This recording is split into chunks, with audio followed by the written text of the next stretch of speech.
শেষ পর্যন্ত কৃপান দোষী সাব্যস্ত হতে জেল হয়ে গেল। সম্পূর্ণ জানতে ভিডিওটিতে একটি লাইক করে প্রথম থেকেই দেখতে থাকো। গল্পের শুরুতেই দেখা যায় পদ্মর স্টেটমেন্টটাই অনেক কিছু নির্ভর করছে, তাই জন্য অগ্নিজিৎ মুখার্জি আর কোনো রিস্ক না নিয়ে পদ্মকেই কাঠগড়ায় তুলে দেয় আর পদ্মর মুখ থেকে সত্যিটা শুনবে বলে ঠিক করেছে। তখনই পদ্ম বলতে শুরু করে দেয়, আর যেই সত্যিটা শোনার জন্য একদমই রেডি ছিল না কিরণকান্তি ব্যানার্জি, কৃপান ব্যানার্জি, এমনকি অগ্নিজিৎ মুখার্জি। এরপর জজ সাহেব বলে, বলুন, আপনি ভয় পাবেন না, আপনার মনে যা যা আছে সমস্ত সত্যি কথাগুলো খুলে বলুন। আর এটা শোনার পরে অগ্নিজিৎ মুখার্জি বলে, হ্যাঁ, আমারও শোনাটা দরকার, বলুন পদ্ম।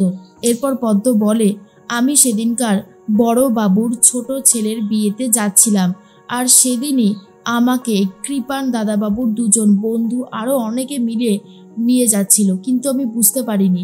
আমি ভেবেছিলাম যে সত্যি বড়বাবুর ছোট ছেলের বিয়েতেই আমাকে নিয়ে যাওয়া হচ্ছে, কিন্তু যখনই রাস্তাটা বদলে গেল তখনই আমি প্রশ্ন করেছিলাম যে কেন রাস্তাটা বদলে গেল।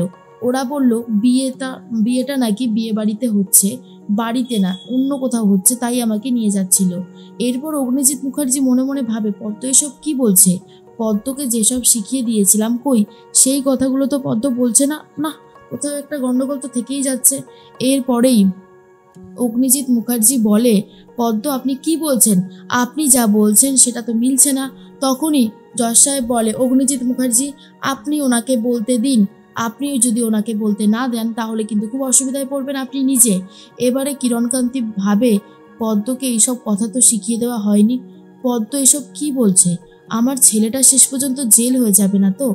এরপরে পদ্ম বলে, তারপর আমাকে বিয়ে বাড়িতে নিয়ে গিয়ে এক গ্লাস শরবত দেওয়া হয়, আর সেই শরবতটা খাওয়ার পর থেকেই আমার একটা কেমন ঝিমঝিম ভাব পেতে থাকে। এরপরে সবাই মিলে এগিয়ে এসে আমাকে সাজাতে শুরু করে, যেটা দেখার পর আমার সন্দেহ আরও বেশি করে বাড়তে থাকে। আর সবাই বলে আমার সাথে নাকি কৃপান দাদাবাবুর বিয়ে হবে। প্রথমে আমি খুবই জোর জবরদস্তি করেছিলাম, কিন্তু ওখানে এত লোক ছিল যে আমি কিছুই করে উঠতে পারিনি। আর তারপরে ওই অপরাধীটা। এরপর গীতা বলে, আপনি কোন অপরাধীর কথা বলছেন, খুলে বলুন। আর তখনই পদ্ম বলে, ওই যে কৃপান ব্যানার্জি, ওনার মতন অপরাধী হয়তো আর এই সমাজেও নেই। এরপর কৃপান দাদাবাবু জোর করে আমার সিঁথিতে সিঁদুর পরিয়ে দেয়। আমি ভেবেছিলাম ঠিক আছে, বিয়েটা যখন হয়েই গেছে তখন এ সমস্ত নিয়ে আমি আর ঝামেলা করব না। আমি উকিল দিদিকেও ভুল বুঝেছিলাম, কিন্তু না, পরে এই কৃপান ব্যানার্জির মুখ থেকেই আমি জানতে পারি উনি আমাকে কোনো সিঁদুর পরায়নি, পরিয়েছে 2 টাকার লাল রং, মন্ত্র ভুল উচ্চারণ করেছে। একজন পরিচারিকাকে যে কখনো নিজের স্ত্রীর সম্মান দেওয়া যায় না সেটা আমি ভুলে গেছিলাম, আমি টোটালি ভুলে গিয়েছিলাম জজ সাহেব। আর আমার শ্লীলতাহানি করার জন্য শুধুমাত্র দায়ী হচ্ছে এই কৃপান ব্যানার্জি। এর যেন চরম থেকে চরমতর শাস্তি হয়, তাহলেই হয়তো আমি একটু সুখী হব, আমি একটু খুশি হব। আর এটা শোনার পরেই তখনই জজ সাহেব বলে, ওকে, আপনার সমস্ত কথা শোনার পর আমার এটাই রায় দেওয়ার সময় চলে এসেছে। অগ্নিজিৎ মুখার্জি পুরো চুপ হয়ে গেছে, একটা কথাও বলতে পারছে না। এরপরেই কিরণকান্তি ব্যানার্জি কিছু বলার জন্য উঠে দাঁড়ালে কিরণকান্তিকেও বসিয়ে দেওয়া হয়। আর জজ সাহেব সবার সামনে কৃপানকে দোষী সাব্যস্ত করে 3 বছরের জেল হেফাজত দিয়ে দেয়। আর এটা শোনার পর কৃপান তো প্রচণ্ড রেগে যায় আর বলে, আমি যাব না, আমি জেলে যাব না, আমি কোনোভাবেই জেলে যাব না। ড্যাডি তুমি কিছু একটা করো। কিন্তু কিরণকান্তি ব্যানার্জি কি আর করবে, শাস্তি তো অলরেডি হয়ে গেছে। এরপরেই কৃপানকে টানতে টানতে নিয়ে যাওয়া হচ্ছে। অগ্নিজিৎ মুখার্জি আর কিছু বলতে পারে না। এরপরেই গীতা আর পদ্ম দুজন মিলে বেরিয়ে আসে। ঠিক সেই মুহূর্তেই ভজন বলে, কাজটা ঠিক করলি না গীতা এলএলবি, এর পরবর্তী সময়ে আরও বড় কিছু পাওয়ার জন্য রেডি থাকতে হবে তোকে। আর তখনই গীতা বলে, থ্রেট করছেন? থ্রেট আমি পাই না ভয়, বুঝতে পেরেছেন কেন বলুন তো? আমি জানি স্বয়ং অগ্নিজিৎ মুখার্জির সাথে লড়তে গেলে ঠিক কতটা দম দরকার হয়, আর আমার মধ্যে সেটা ভরপুর আছে।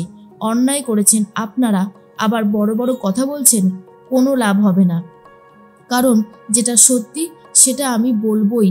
আর আজকে কৃপান ব্যানার্জির শাস্তি হয়েছে, কৃপান ব্যানার্জি 3 বছরের জন্য জেল হেফাজতে চলে গেছে। আর স্বয়ং অগ্নিজিৎ মুখার্জি উনিও কিন্তু শাস্তি পেয়েছে, বুঝতে পারলেন তো? এরপর ভজন বলে, এক মাঘে শিব যায় না, কথাটা মনে রাখিস। গীতা আর পদ্ম এগিয়ে যেতে সাংবাদিকরা এসে ঘিরে ধরে আর বলে, বলুন গীতা এলএলবি, আজ আপনার কতটা ভালো লাগছে? গীতা বলে, ভালো লাগছে অনেকটাই। আজকে ওই কৃপান ব্যানার্জির শাস্তি হয়েছে, ওকে উচিত শিক্ষা দেওয়া গেছে, এর থেকে ভালো আর কী বা হতে পারে। আমি তো এটাই চেয়েছিলাম যে দোষীদের যাতে শাস্তি হয়। এরপর পদ্মও খুব খুশি হয়ে যায়। পদ্মকেও কিছু বলার জন্য অনুরোধ করা হয়।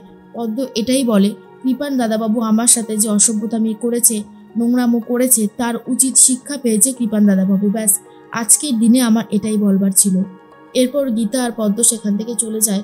অন্যদিকে অগ্নিজিৎ মুখার্জি পুরো বাড়িতে গিয়ে চুপ হয়ে বসে রয়েছে, একটা কথাও বলছে না। তখনই চলে এসেছে জাগৃতি আর বলে, আমি খবরটা দেখেছি, গীতা যেটা করলো সেটা ঠিক করলো না। তুমি কথা বলো না, তুমি এরকমভাবে শান্ত হয়ে বসে আছো কেন? আমি তো কোনোদিন দেখিনি যে তুমি এতটা চুপ হয়ে বসে রয়েছো। কি হলো, কিছু বলবে না তুমি? অগ্নিজিৎ মুখার্জি বলে, কি বলবো, কি বলার মতন ভাষা আছে আমার? আজ অগ্নিজিৎ মুখার্জি কেস হেরে গেছে, এটা ভাবা যায়? এর মধ্যেই চলে এসেছে ব্রজমালা দেবী আর বলে, তুই তো বলেছিলিস কেস হেরে গেলে তুই আমাকে সবার সামনে মা বলে ডাকবি, তাহলে ডাক মা বলে। আজকেই তো সেই দিন রে বড় খোকা। কিন্তু অগ্নিজিৎ মুখার্জি আর কোনো কিছু বলতে পারে না। জাগৃতি তখন বলে, মা ছেড়ে দিন না ওকে, ওর কষ্ট হচ্ছে, আপনি বুঝতে পারছেন না? তখনই ব্রজমালা দেবী বলে, কষ্ট তো আমার হচ্ছে বৌমা। আমার নিজের ছেলে, আমার নিজের পেটের ছেলে আমাকে মা বলে ডাকে না। এর থেকে কষ্ট আর কি বা হতে পারে, বলতে পারো তুমি আমাকে? আর তখন কোনো কথাই বলতে পারছে না অগ্নিজিৎ মুখার্জি আর বলে, এই কেসটা আমি হারিনি ব্রজমালা দেবী, এই কেসটা নিয়ে আমি উচ্চ আদালতে অ্যাপিল করব আর আমি জিতবো। অগ্নিজিৎ মুখার্জি কখনো হারতে পারে না, কখনো হারবেও না। ব্রজমালা দেবী বলে, এতটা উদ্ধত্ত? তুমি হেরে গেছো, স্বীকার করো। ওই গীতা এলএলবি তোমাকে হারিয়ে দিয়েছে। গীতা সত্যের পথে ছিল আর সত্যের জয় সবসময় হয়ে এসেছে, আজও হয়েছে। তাই তুমি হেরে গেছো। আমি তো খবরে দেখলাম কিভাবে গীতা সুন্দর কথা বলল, কিভাবে বলে দিল সবটা। আর তুমি কি করেছো? টাকা নিতে নিতে, ঘুষ খেতে খেতে এমন একটা জায়গায় পৌঁছেছো, মিথ্যেকে সত্যি আর সত্যিকে মিথ্যে বলে প্রমাণিত করতে চাইছো। কিন্তু না, মাথার ওপরে ভগবান আছে, তাই তুমি উচিত শিক্ষা পেয়েছো। আর ওই কৃপানের শাস্তি হয়েছে। কৃপানের শাস্তি হওয়াটা দরকার ছিল। যে এরকম জঘন্যতম অপরাধ করে তার শাস্তি হওয়াটা দরকার ছিল বড় খোকা। অগ্নিজিৎ মুখার্জি বলে, আমি আপনাকে মা বলে ডাকবো না, আর আমি এই কেসটা নিয়ে বড় আদালতে যাব, বুঝতে পেরেছেন? বলেই চলে যায়। জাগৃতি বলে, মা এসব ঠিক হচ্ছে না, দয়া করে আপনারা একটু থামুন, বুঝলেন? এর মধ্যেই দেখা যায় বারবার করে একটা কথাই গীতা ভাবতে থাকে, যে তার জয় হয়েছে অবশেষে, আর অগ্নিজিৎ মুখার্জি জব্দ হয়েছে। এরপর চলে এসেছে স্বস্তিকার, বলে, কালকেই একটা ভালো লগ্ন দেখে আমি আপনার সিঁথিতে সিঁদুর পরিয়ে দেব, তারপর আর স্ত্রীর সম্মান দিয়ে আপনাকে আমার বাড়িতে নিয়ে যাব, লক্ষ্মী করে রাখবো আপনাকে, কারণ আমি আপনাকে খুব ভালোবাসি লেডি সালমান খান। আর আপত্তি জানাবেন না তো? আমি তো বলেছিলাম পদ্মর কেসটা যেদিন আপনি জিতবেন সেদিন আমি আপনাকে সিঁদুর পরিয়ে দেবো। আর গীতারও কোনো আপত্তি নেই। বোঝাই যাচ্ছে গীতা আর স্বস্তিকের বিয়েটা খুব শিগগিরই আমরা দেখতে পাবো।